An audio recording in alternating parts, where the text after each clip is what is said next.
ठाणे शहरासाठी प्रस्तावित अंतर्गत मेट्रो प्रकल्पाबाबत नागरिकांच्या मनात निर्माण झालेल्या शंका, संभ्रम आणि पुनर्वसनासंदर्भातील प्रश्न विधान परिषदेमध्ये कोकण पदवीधर मतदारसंघाचे आमदार ॲडव्होकेट निरंजन डावखरे यांनी प्रभावीपणे मांडलेत.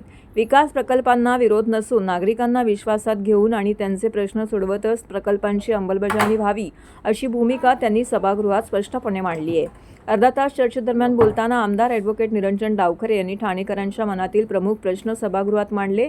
ठाणे रेल्वे स्थानक ते घोडबंदर रोड हा प्रवास सध्या तुलनेने कमी वेळात पूर्ण होत असताना प्रस्तावित अंतर्गत मेट्रोच्या मार्गावरील अनेक स्थानकांमुळे प्रवासाचा कालावधी वाढणार असल्याची नागरिकांमध्ये भावना आहे. त्यामुळे या प्रकल्पाची आवश्यकता, त्याचे दीर्घकालीन फायदे आणि वाहतूक व्यवस्थेतील भूमिका यावर प्रशासनाने नागरिकांशी थेट संवाद साधणं गरजेचं असल्याचं त्यांनी नमूद केलं आहे. विशेषतः जुन्या ठाणे परिसरातील कोळीवाडा आणि इतर पारंपरिक वस्त्यांमधील सीमांकनाचे प्रश्न अद्याप प्रलंबित असल्याचं त्यांनी निदर्शनास आणून दिलेत.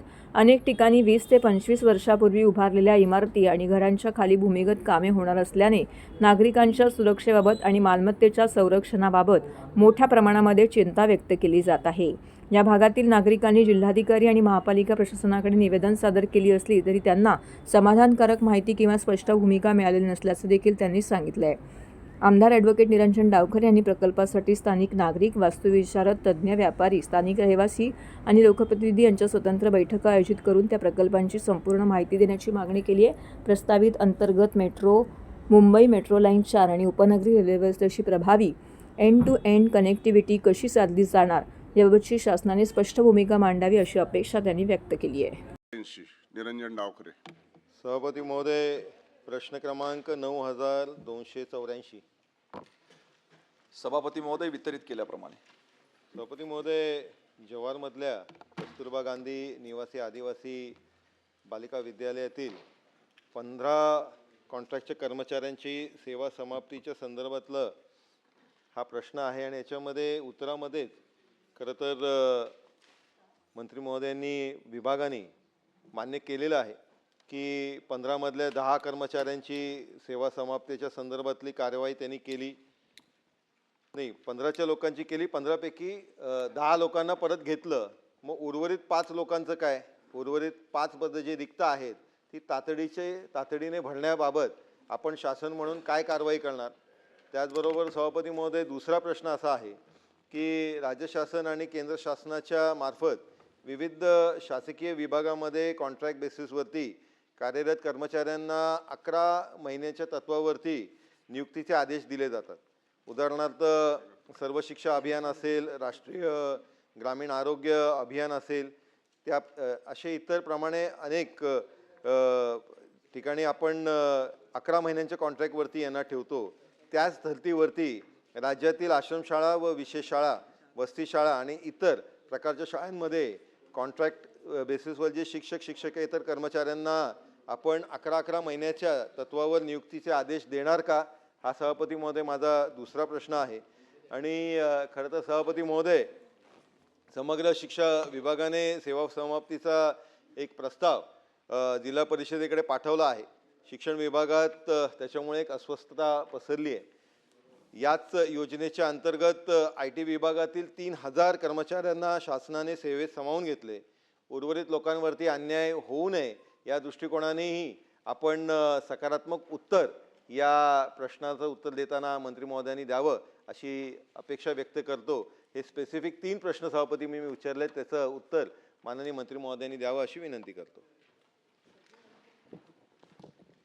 सभापती महोदय, समग्र शिक्षा योजनेअंतर्गत राज्यातले कस्तुरबा गांधी बालिका विद्यालय हा उपक्रम आपल्या इथे केंद्र सरकारच्या मदतीनं मागच्या अनेक वर्षापासून चालू आहे आणि पालघर जिल्ह्यात देखील कस्तुरबा गांधी बालिका विद्यालयाचे प्रकार 2 मधले एकूण 5 विद्यालय या ठिकाणी कार्यरत आहे. स्पेसिफिक निरंजन डावखरे साहेबांनी जे विचारलं की गोरठण तालुका जव्हार जिल्हा पारगल येथील कस्तुरबा बालिका विद्यालयामध्ये बा तिथे कर्मचारी नाही आपण त्या ठिकाणी म्हटलं. एक तर पहिले म्हणजे 15 पैकी 10 कर्मचारी त्या ठिकाणी कार्यरत आहे आणि आपली हे कर्मचारी नियुक्तीची जी प्रोसिजर आहे करार पद्धतीची आहे. करार पद्धतीने नियुक्ती देण्यात आलेल्या कर्मचाऱ्यांना सेवा दर 6 महिन्यांनी आपण त्या ठिकाणी 1 दिवसाचा खंड देतो आणि पुन्हा त्याला त्या ठिकाणी करार पद्धतीनेच कंटिन्यू करतो. सदर कंत्राटी कर्मचाऱ्यांना केंद्र शासनाने मंजूर केलेल्या दराने आपण त्या ठिकाणी मानधन देखील त्यांना रेग्युलर पद्धतीने देतो. पालघर जिल्ह्यातील 5ही कस्तुरबा गांधी विद्यालय प्रकार 2 मधील करार पद्धतीने कार्यरत सर्व शिक्षक शिक्षकेतर कर्मचारी यांना महाराष्ट्र प्राथमिक शिक्षण परिषद मुंबई कार्यालयातील 13/4/2026 रोजीच्या परिपत्रकाच्या अनुषंगाने 31/3/26 रोजी सर्व करार कर्मचारी यांच्या सेवा समाप्त करण्यात आलेल्या आहेत आणि 1/4/2026 रोजी 1 दिवसाचा तांत्रिक सेवा खंड देऊन 2/4/26 ते 30/9/2026 या कालावधीकरता नवनियुक्ती देखील त्या ठिकाणी देण्यात आलेली आहे. तसेच एप्रिल महिन्यात 2026चे आतापर्यंत मानधन देखील देण्यात आलेले आहे आणि 26-27 या शैक्षणिक वर्षाकरता कस्तुरबा गांधी विद्यालयांमध्ये मुलींना प्रवेश देण्याचं कामकाज देखील त्या ठिकाणी सुरू केलं आहे. त्याच्यामुळे आपण बंद करतोय वगैरे असा काही त्या ठिकाणी विषय नाही. 10 लोकांना घेतलं, 15 पैकी 5 लोकांच्या संदर्भातलं उर्वरित जे 5 रिक्त पदं आहेत त्याच्या संदर्भात काय कारवाई करणार? त्याचबरोबर सभापती महोदय, जसं त्यांनी मगाशी सांगितलं, मी तेच विचारलं होतं की 6-6 महिन्याचं आहे. आपण ते उर्वरित विभाग, मी जसं आपल्याला सांगितलं की सर्व शिक्षा अभियान असेल, या बाकीचे जे विभाग आहेत त्याच्यामध्ये 11-11 महिन्याचा आहे, तर त्या पद्धतीने 11-11 महिन्याचं करणार का, हा माझा दुसरा प्रश्न होता. आणि सभापती महोदय, IT विभागातले 3000 लोकांना घेतलं, उर्वरित लोकांच्या संदर्भातला न्याय कधी देणार? प्रामुख्यानं विचारलं आहे, हे जे कंत्राटी पद्धतीने शिक्षक आहे यांना आपण कायमपणे सामावून घेणार का? बरोबर आहे. या संदर्भात माननीय मुख्यमंत्री महोदयांकडे बैठक झाली. एक आरोग्य विभागाचे कर्मचारी आणि दुसरे आपले समग्र शिक्षाचे कर्मचारी, ह्या संदर्भात त्यांनी प्रस्ताव सादर करण्याचे निर्देश दिले आहे. लवकरच हा प्रस्ताव मंत्रिमंडळात सादर होऊन त्याच्यावर कार्यवाही करणार.